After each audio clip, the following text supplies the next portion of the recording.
Selamat pagi, salam sejahtera. Terima kasih karena bersama dengan saya di Nazilin Unity Channel. Beberapa jam selepas kecoh dalam insiden di KLIA yang melibatkan seorang menteri, yaitu Menteri Kebudayaan, Kesenian dan Pelancongan Malaysia, akhirnya ini yang berlaku yang amat menyedihkan saya secara pribadi.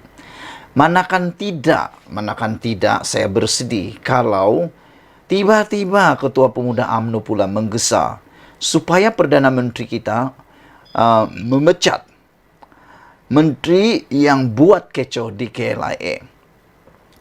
Gesaan seperti ini kadang-kadang saya fikir terlalu tergesa-gesa. Selain daripada itu, Barisan Nasional dan UMNO ini khususnya adalah geng. Kita boleh cakap geng, satu kapal, satu tempat yang sama dalam kerajaan perpaduan. Tidak bolehkah Ketua Pemuda UMNO ini untuk menyiasat terlebih dahulu sedalam-dalamnya isu kekecewaan itu sebelum mengeluarkan kenyataan yang begini? Kerana tindakan beliau begitu cepatnya menggesa Perdana Menteri memecat menteri yang buat kecoh di KLIA ini adalah satu tindakan yang pada pendapat saya tidaklah beretika. Cara yang beretika sebenarnya jangan buat dalam media sosial. Ianya harus melalui cara yang tepat, cara yang betul. Jangan terus suruh pecat. Nanti pastilah sekarang ini sudah diguna oleh musuh politik, khususnya menjelang PRN 6 luar negeri ini. Sudah diguna satu senjata politik untuk menyerang kerajaan perpaduan. Kerana sikap tergesa-gesa, terburu-buru menggesa Perdana Menteri ini memecat menteri yang buat kecoh di KLIA. Dan akhirnya apa yang berlaku? Akhirnya memalukan diri sendiri kerana rupa-rupanya apa yang berlaku di KLIA itu jauh lebih besar pendedahannya. Walau bagaimanapun, Ketua Pemuda UMNO yang dinyatakan ini ialah Dr. Muhammad Akmal Saleh, yang mana beliau kata Perdana Menteri harus mengambil tindakan tegas termasuk melucutkan jawatan seorang menteri yang didakwa membuat kecoh di lapangan terbang KLIA itu. Ketua Pemuda UMNO Dr. Muhammad Akmal Saleh berkata, ini kerana tiada siapapun boleh mengatasi undang-undang, walaupun siapa dan apa sekalipun jawatan mereka, kata beliau. Namun telah dijawab oleh Menteri Pelancongan, Kesenian dan Kebudayaan ini semalam. Menurut menteri tersebut, beliau ada di sana dengan pas yang telah diberikan sehingga satu tempoh yang masih lama lagi. Kalau ada cakap tiada pas, jawapannya sudah ada. Ada pas. Menteri itu ada pas kerana dia adalah menteri yang berkapasiti di KLIA. Perkara yang kedua ialah kerana berlaku salah faham atau miscommunication, tidak faham antara pegawai immigration dengan pegawai yang berlaku di KLIA itu dengan pelancong tersebut. Selain daripada itu, ada lagi kes yang lebih besar, yaitu menteri tersebut mendedahkan bahawa ada berlaku rasuah di tempat tersebut. Jadi ini membawa kepada pendedahan luar biasa, yang mana menteri tersebut kata sudah tiba masanya SPRM menerjah masuk ke KLIA dengan segera secara besar-besaran. Nah, bukankah ini satu perkara yang memalukan kepada Ketua Pemuda UMNO ini tergesa-gesa membuat kenyataan supaya dipecat, walhal menteri tersebut mengatakan bahawa dia masih sedar diri. Dia kata dia tidak akan menggunakan kuasanya dan itu hanya boleh memalukan dirinya, kata beliau. Dan dalam kenyataan yang terkini, beliau berkata bahawa beliau tidak akan sekali-kali menggunakan kuasa ataupun menyalahgunakan kuasa kerana dia tahu batas kerja beliau, katanya. Selain itu, dia juga mendedahkan bahawa sudah lama dia mencadangkan untuk menggunakan penterjemah di pintu masuk negara, khususnya di lapangan terbang, untuk mengelakkan tidak faham atau salah faham kena masalah komunikasi dan perbezaan bahasa. Dan inilah yang harus diketahui oleh Ketua Pemuda UMNO ini. Dan yang saya tertarik apabila Menteri Pelancongan Kebudayaan dan Kesenian itu berkata bahawa Ketua Pemuda UMNO ini boleh harus memohon maaf, kata beliau. Tetapi saya belum nampak lagi Menteri tersebut memohon supaya Ketua Pemuda UMNO memohon maaf.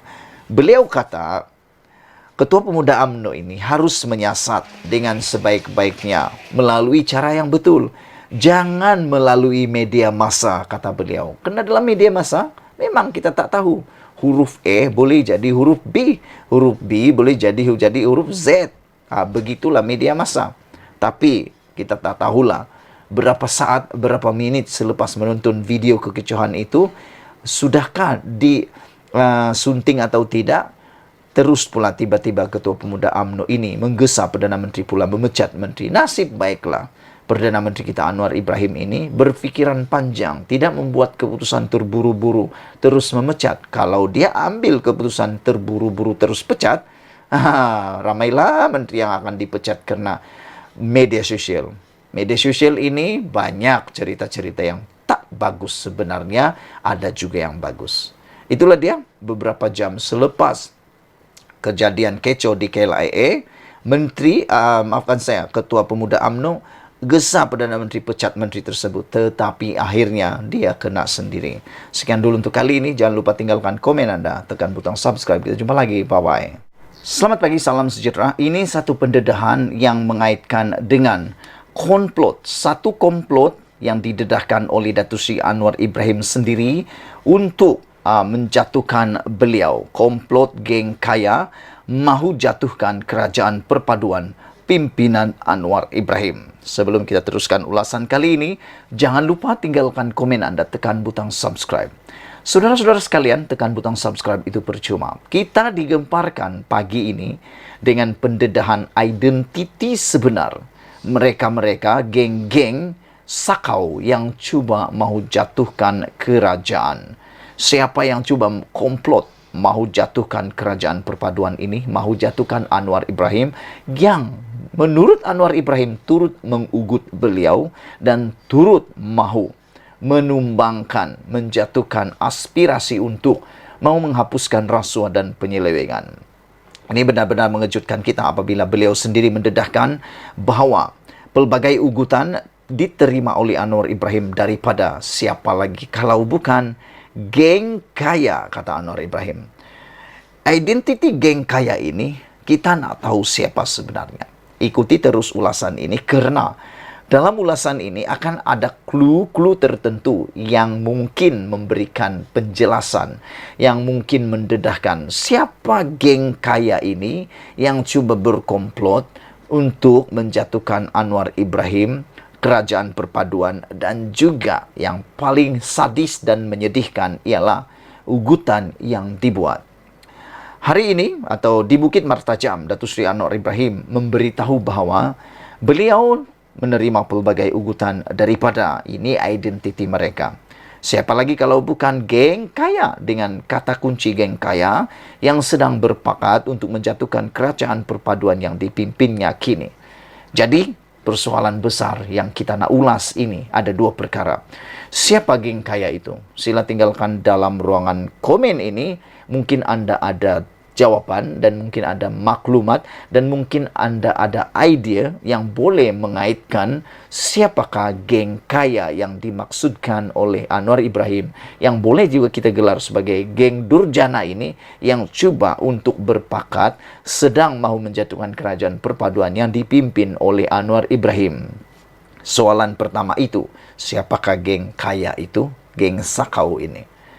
Pertama. Kedua soalan dia ialah, mengapa geng kaya ini mahu sangat menjatuhkan Anwar Ibrahim?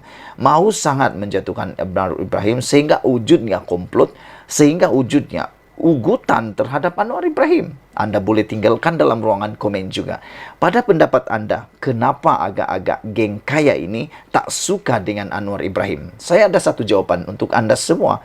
Mungkin kerana mereka takut dengan tindakan Anwar Ibrahim yang benar-benar anti rasuah, memperbaiki tata kelola kerajaan, dan paling penting sekali, Anwar Ibrahim tak suka penyelewengan berlaku dalam mana-mana kerajaan ataupun mana-mana tempat dalam pimpinan Anwar Ibrahim. Jadi mungkin ini perkara yang menyebabkan geng kaya ini mula kehilangan sumber pendapatan yang lumayan.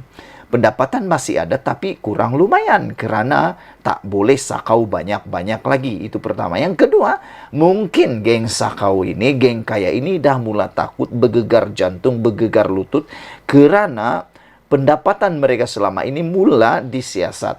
Dorang takut, mungkin mereka takut akan ada pendedahan, akan ada pembongkaran rahsia-rahsia kekayaan mereka, akaun mereka, punca pendapatan mereka.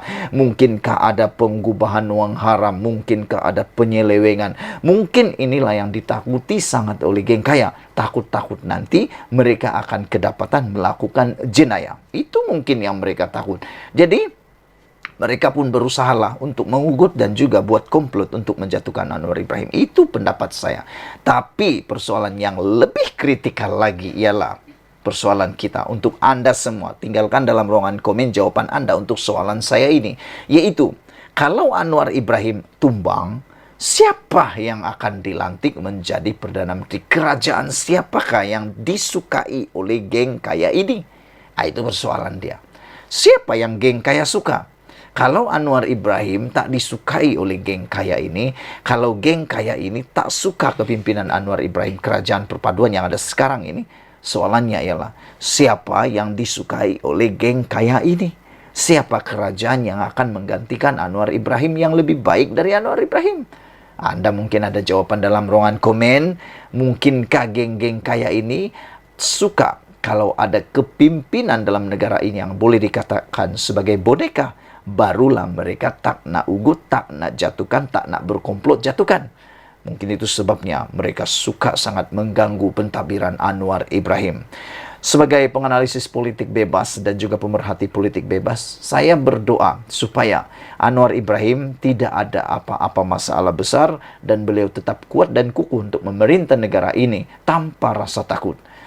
Anwar Ibrahim tanpa mendedahkan secara terperinci siapa dimaksudkan dengan geng kaya itu, Perdana Menteri berkata, beliau bagaimanapun tidak terkesan dengan ugutan itu dan akan terus lawan untuk mempertahankan prinsipnya demi rakyat. Kata Anwar Ibrahim, sepanjang 7 bulan mentadbir, beliau juga tidak menggunakan apa-apa kelebihan untuk memberi kekayaan kepada isteri dan anak-anaknya. Kata beliau, Anwar Ibrahim kata, saya lalui liku-liku hidup susah dan orang permatang pun juga faham. Ketika ini, hutang negara cecah 1,5 triliun menjadikan keadaan susah, kata beliau. Jadi, kita perlu bersihkan negara ini daripada kerja-kerja rasuah yang menyebabkan pelbagai ugutan. Saya terima daripada geng-geng kaya yang sedang berpakat dengan menggunakan agenda hidup Melayu, kata beliau. Ini adalah clue beliau. Mungkin Anda sudah mulai dapat mengagak apabila Anwar Ibrahim kata geng kaya raya, geng-geng kaya yang sedang berpakat menggunakan agenda hidup Melayu ini. Anda sudah mulai meneka siapakah geng kaya, siapakah identiti geng kaya itu apabila Anwar Ibrahim memberikan clue. Clue seperti itu. Saya tiada masalah pakatan geng kaya yang mana saya ini lawan tetap lawan untuk mempertahankan prinsip ini, kata beliau. Terdahulu, Anwar turut menunaikan solat Jumaat bersama jemaah masjid berkenan sebelum meninggalkan masjid. Pada itu, Anwar berkata beliau juga tidak mempunyai sebarang dendam terhadap mana-mana individu, khususnya pemimpin kerajaan terdahulu seperti mana yang didakwa. Orang kata Anwar ini tak ada kerja lain, cari pasar rasuah sebab nak belas dendam. Inilah masalahnya. Bila ada siasatan terhadap seseorang yang mengaitkan rasuah, dikaitkanlah pula dendam. Jadi takkan nak biarkan kalau terkesan ada rasuah, takkan nak biarkan gara-gara takut dituduh berdendam. Saya fikir itu adalah tindakan yang amat salah dan jijik. Sangat sesuailah Anwar Ibrahim meneruskan anti rasuah tersebut. Jangan peduli apa orang kata. Yang kita peduli ialah kesejahteraan negara ini. Kata Anwar Ibrahim, saya tak dendam. Siapa yang disoal siasat oleh SPRM, dia yang jawab dan jelaskan, serta bukan saya yang arahkan, kata Anwar Ibrahim. Ini setiap kali ada kes rasuah, kata Anwar, yang arahkan, sedangkan Perdana Menteri ada banyak kerja lain perlu dibuat, kata beliau lagi. Itu dia. Anwar kata, setiap kali ada kes, Anwar yang dituduh yang mengarahkan kononnya. Tapi Anwar kata, saya banyak kerja lain lagi lah selain arah itu, kata Anwar Ibrahim. Apa pendapat kamu semua? Anwar turut meminta rakyat membuat penilaian dengan adil walaupun mendengar berbagai cakap-cakap luar yang terus menabur fitnah terhadap pentadbirannya. Tegas Anwar Ibrahim, rakyat juga harus tahu membedakan antara fitnah dan serangan politik yang kerajaan ketika ini sedang giat memulihkan keadaan negara yang rosak teruk. Boleh kritik, bukan semua saya buat betul. Ada kalanya ada kelemahan yang saya tak tahu. Tetapi cerca dan fitnah memang tak boleh. Tak kira dia pakai kopiah, ketayap dan kot, kata Anwar lagi. Apa pendapat kamu? Sekian dulu untuk kali ini. Jangan lupa tinggalkan komen Anda, tekan butang subscribe. Kita jumpa lagi. Bye-bye. Selamat pagi, salam sejahtera. Satu lagi pembongkaran. Kabar angin yang pastinya mencungkil hati Muhyiddin Yassin, membuatkan hatinya gundah gulana, membuatkan hatinya tak boleh tidur malam. Boleh tidur ke malam. Saudara-saudara sekalian, di Malaysia ini, jangankan kabar benar, kabar angin pun boleh jadi benar. Ada satu kabar angin mengatakan bahawa berlaku pergolakan di dalam Parti Bersatu. Baru-baru ini ada tular berita angin kabar bahawa berlaku pergolakan dalam Parti Bersatu berkaitan dengan penerimaan akar umbi terhadap Khairi Jamaluddin apabila ditawarkan jawatan besar dalam Parti Bersatu. Ada akar umbi Bersatu yang terima, ada akar umbi Bersatu yang tak setuju, ada pemimpin Parti Bersatu yang setuju, tetapi ada juga yang tak bersetuju. Hari ini pula kabar angin bergolak lagi apabila diberitakan, dilaporkan sayap Bersekutu Bersatu bergolak. Ini persoalan besar yang hanya mungkin boleh dijawab oleh Muhyiddin Yassin. Kalau sebelum ini Muhyiddin kata Perikatan Nasional adalah parti gabungan yang paling stabil. Perikatan Nasional adalah parti yang tidak ada masalah dalaman langsung. Ada pepatah Melayu kata, sedangkan lidah boleh tergigit, ini kan pola suami istri. Sedangkan suami istri pun boleh tergigit, apakan pula parti politik. Begitulah pepatah Melayu kan, sedangkan lidah tergigit, apakan pula suami istri, dia bilang. Jadi, apabila Muhyiddin Yassin kata, Perikatan Nasional adalah gabungan yang tidak ada masalah langsung, tiada persengketaan dan apa dicakap hampir sempurna, mungkin itu adalah kabar yang boleh kita persoalkan apabila satu berita laporan ini kita terima, sayap Bersekutu Bersatu bergolak, itu persoalan. Sayap Bersekutu Bersatu dikatakan sedang bergolak selepas sekurang-kurangnya 3 pemimpin penajanya dipecat serta-merta. Rupa-rupanya ada juga berlaku yang kita tak tahu. Kita pun tidak tahu. Saya secara jujur baru tahu hari ini dengan membacakan pendedahan ataupun laporan berita ini. Apabila sekurang-kurangnya 3 pemimpin penaja Bersekutu Bersatu dipecat serta-merta. Apa sebab mereka dipecat ya? Menjelang PRN lagi nih. Sayap Bersekutu Bersatu dikatakan sedang bergolak selepas sekurang-kurangnya 3 pemimpin penajanya dipecat serta-merta. Ini di tengah-tengah persiapan menghadapi pilihan raya PRN akan datang. Penolong Setiausaha Sayap Bersekutu Bersatu Dr. Richard Ng memaklumkan perkara tersebut melalui satu surat bertarikh 16 Jun 2023. Katanya, dia mendapat arahan bahawa pelantikan ahli jawatan kuasa penaja Sayap Bersekutu Bersatu Kebangsaan yang sedia ada telah ditamatkan berkuat kuasa serta-merta. Satu jawatan kuasa penaja yang baru sedang dalam proses pelantikan, kata beliau. Sehubungan dengan itu, pemimpin yang dipecat diminta untuk tidak menggunakan jawatan yang lama dalam sebarang surat mesurat dan komunikasi dengan masyarakat, kata Ng dalam surat tersebut. Namun, surat itu tidak menjelaskan siapa yang memberikan arahan pemecatan tersebut. Surat itu juga tidak menyebut nama pemimpin yang dipecat. Jom kita cuba rungkai. Siapakah pemimpin yang memberikan arahan untuk pemecatan tersebut? Coba teka, agak-agak siapa? Dalam Parti Bersatu, pemimpinnya yang paling besar ialah presiden. Presidennya ialah Muhyiddin Yassin. Tapi dalam ketua blok pembangkang, ketuanya ialah Hamzah Zainuddin yang juga merangkap Setiausaha Agung Bersatu. Dalam gerak kerja, biasanya setiausaha yang akan membuat kerja-kerja surat menyurat. Tapi dalam arahan dan keputusan, biasanya presidenlah yang akan membuat. Namun demikian, kita pun tak pasti siapa orangnya, tapi mungkin Anda ada clue dan jawabannya. Siapa yang bertanggung jawab memberikan arahan pemecatan itu? Dan yang paling penting lagi, apa alasan pemimpin itu dipecat? Dan siapa pemimpin itu yang dipecat? Siapa? Agak-agak siapa kan? Apa agak-agak siapa? Bukankah lebih baik pada waktu menghampiri PRN ini, lebih baik jangan pecat-memecat, lebih baik kukuhkan syaf di mana-mana, supaya tidak ada senjata peluru hidup yang boleh digunakan untuk menembak menjadi senjata untuk mengalahkan mereka sendiri. Itu dianggap bunuh diri. Beberapa sumber Parti Bersatu memberitahu Malaysia kini bahwa 3 pemimpin tersebut ini adalah cluenya. Naib Ketua Sayap Bersekutu Parti Dr. Mahaganapati Das, Ketua Penerangan S. Subramaniam dan Ahli Jawatan Kuasa M.U. Raja. Ketika dihubungi, S. Subramaniam mengesahkan dia telah melihat surat tersebut. Ya, saya boleh sahkan melihat surat tersebut. Ini adalah pemecatan kedua saya dalam masa 3 minggu, kata beliau. Aduh, kesian jugalah kan S. Subramaniam ini. Apabila dia kata ini adalah pemecatan kedua dia dalam 3 minggu. Aduh, ini teruk juga ini kan, sampai 2 kali dipecat dalam masa 3 minggu. Kali pertama saya dimaklumkan melalui teks WhatsApp sahaja.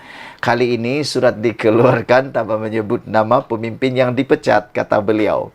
Saya menerima keputusan Chong untuk memecat saya kerana melantik dan memecat seseorang. EJK adalah kuasa beliau. Tetapi saya mengharapkan Chong dapat memberikan alasan yang kukuh ke atas pemecatan saya kerana pemecatan tanpa alasan akan memberikan impak yang tidak baik, kata beliau, merujuk kepada pengerusi Sayap Bersekutu Bersatu. Kata Subramaniam, perkara tersebut telah dimaklumkan kepada Presiden Bersatu Muhyiddin Yassin.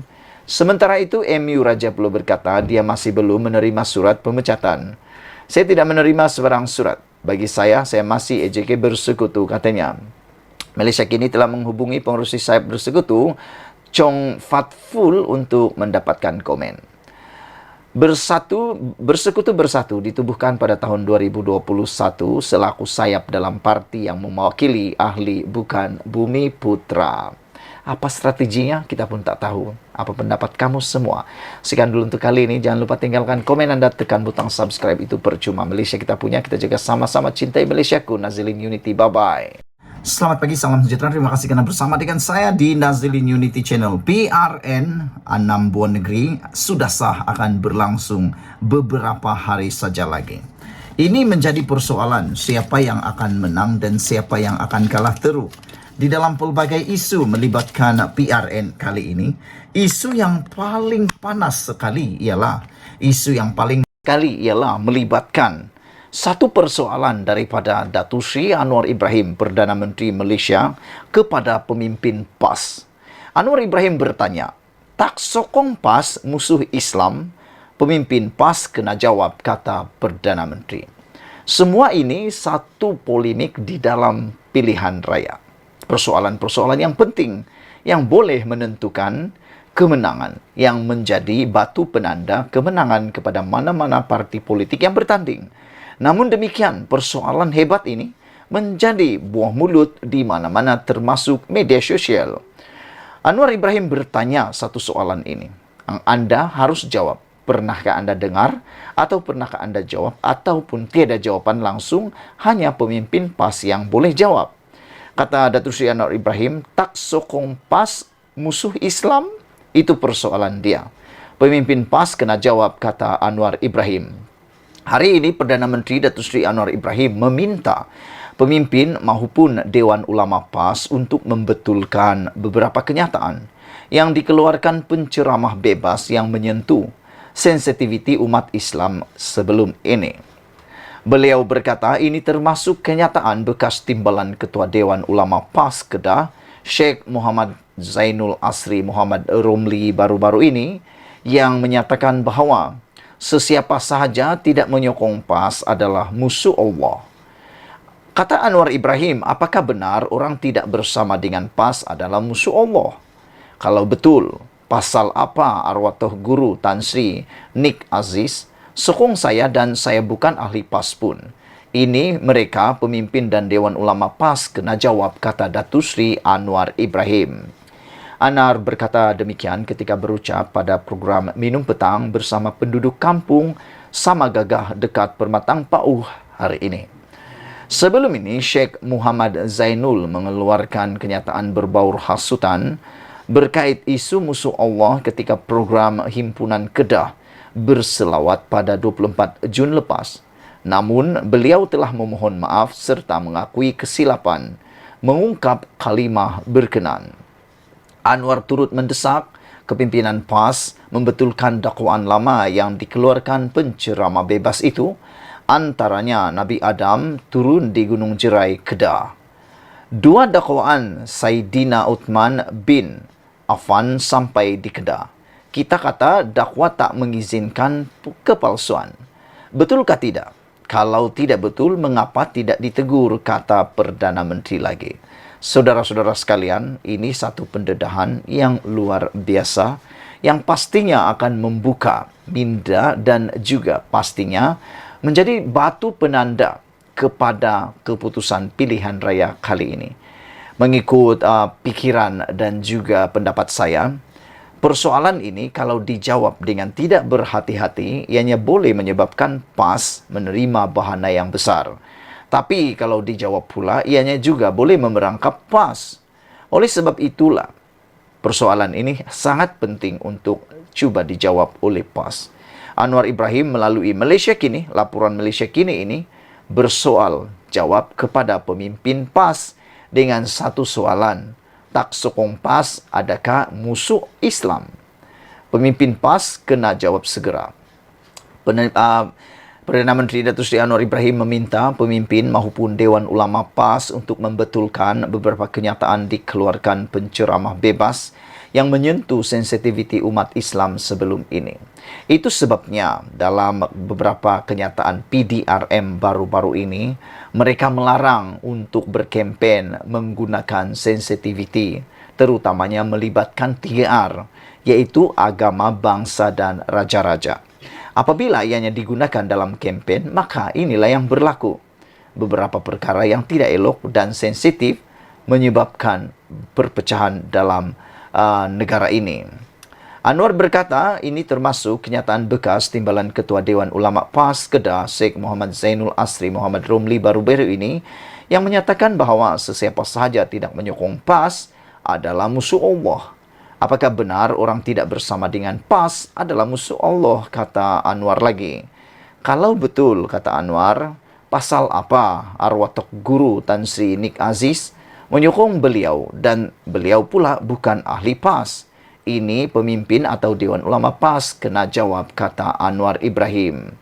Saudara-saudara sekalian, sebelum ini Sheikh Muhammad Zainul telah pun mengeluarkan satu kenyataan berbau hasutan berkait isu musuh Allah ketika program Himpunan Kedah berselawat pada 24 Jun lepas, namun beliau telah memohon maaf serta mengakui kesilapan mengungkap kalimah berkenan.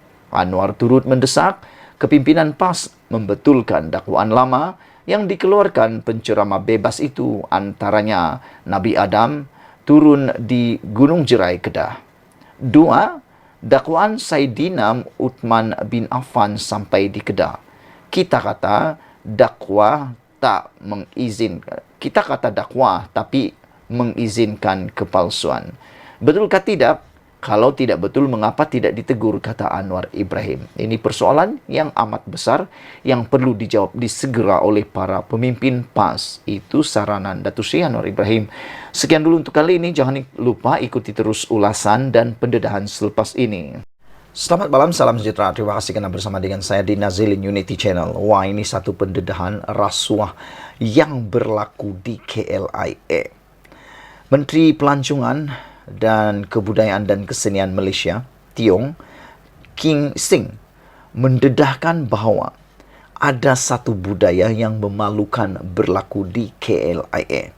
Beliau mengatakan sudah waktunya mungkin SPRM perlu menyerbu ataupun menyergah KLIA untuk menyiasat apa yang berlaku di pintu masuk utama negara ini, kata beliau lagi. Beliau mengatakan bahawa, kata Tiong, dia akan menyarankan semua maklumat berkaitan kepada SPRM supaya siasatan dapat dijalankan. Seterusnya dapat memulihkan imej Malaysia terutamanya di pintu masuk negara. Kata Tiong lagi, pendedahan yang paling mengejutkan kita ialah ada pegawai immigration yang meminta wang diberikan sekiranya pelancong asing yang ditahan mahu dilepaskan, kata Tiong King Sing. Ini bukan pendedahan yang biasa-biasa. Ini satu pendedahan yang luar biasa. Ini satu pendedahan yang paling mengejutkan kita dan paling memalukan kita. Kata Tiong King Sing, saya diberitahu ada pegawai immigration yang meminta wang diberikan sekira pelancong asing yang ditahan mau dilepaskan. Yang mengejutkan lagi, dia memberikan nilai uang yang tepat. Tiong mengatakan ada yang minta sehingga RM3,000 untuk dikeluarkan dari tahanan termasuk tiket penerbangan pulang ke negara asing. Berita ini dipetik daripada Malaysia Kini. Saudara-saudara, menurut Tiong lagi, tambahan RM3,000 pula diminta jika mahu pulang ke negara asal dengan kadar segera menerusi laluan khas. Manakala RM12,000 untuk kos memproses visa. Bayangkan, ini jumlah yang paling besar dan melampau pernah saya baca. Kalau ini benar, bayangkan 3,000 campur 3,000, 6,000 campur 12,000, dia akan jadi 18,000 untuk seorang pelancong. Ini bukan melancong namanya, ini namanya diseksa. Asalnya mahu melancong menikmati keindahan negara Malaysia, tapi akhirnya merana durjana pula yang diterima. Kalau ini benar, memang betul-betul memalukan. Tiong King Sing dalam pendedahannya berkata, dalam kekecohan di KLIA yang dilaporkan berlaku ini, beliau berkata malah wanita yang ditahan tersebut juga tidak diberikan makanan yang sewajarnya ketika ditahan dan ini jelas melanggar undang-undang, kata beliau. Beliau difahamkan wanita tersebut diberi makan hanya sekali sahaja dalam tempoh 15 jam sepanjang ditahan, katanya.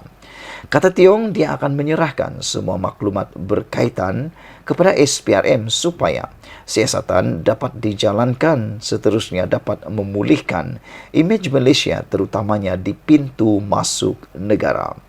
Saya turut diberitahu bahawa ada pegawai immigration yang meminta wang diberikan sekiranya pelancong asing yang ditahan mahu dilepaskan. Yang mengejutkan kita, ada pegawai yang minta sehingga RM3,000 untuk dikeluarkan dari tahanan termasuk tiket penerbangan pulang ke negara asal. Tambahan RM3,000 pula diminta jika mahu pulang ke negara asal dengan kadar segera menerusi laluan khas.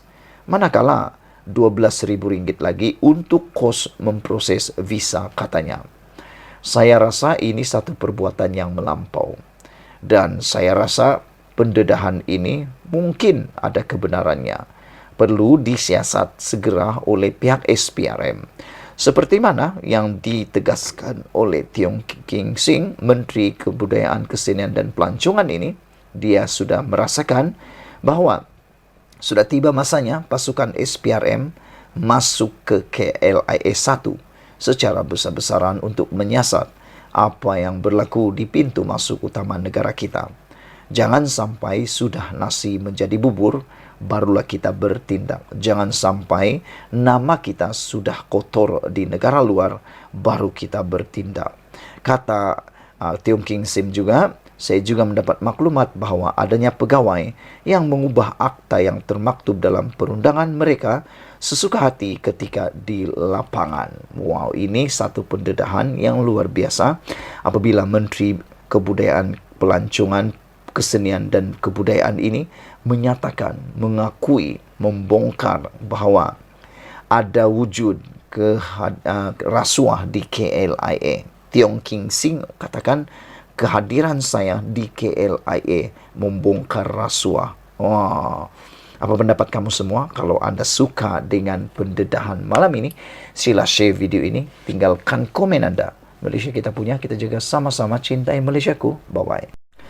Selamat malam, salam sejahtera. Terima kasih karena bersama dengan saya di Nazilin Unity Channel. Sekarang ini isu paling hangat di media sosial ialah berkenan seorang menteri kononnya menimbulkan kekecohan di lapangan terbang KLIA. Akhirnya menteri yang bertanggung jawab tampil menyatakan kepada kita semua persoalan itu. Sebelum ini ianya seperti tidak berani didedahkan siapa menteri tersebut. Namun akhirnya menteri yang berani ini muncul menyatakan apa sebab beliau datang di KLIA dan siapa orangnya. Ikuti terus ulasan ini dan Anda harus dengar apa yang dinyatakan oleh menteri itu sendiri. Jangan dengar daripada orang yang hanya memutar belit cerita. Rupa-rupanya menteri yang dikatakan membuat kecoh itu sebenarnya telah pun membongkar rasuah di KLIA. Kita bersyukur sebab menteri yang datang itu, yang dikatakan menimbulkan kecoh itu, telah pun membongkar rahasia, membongkar rasuah di KLIA.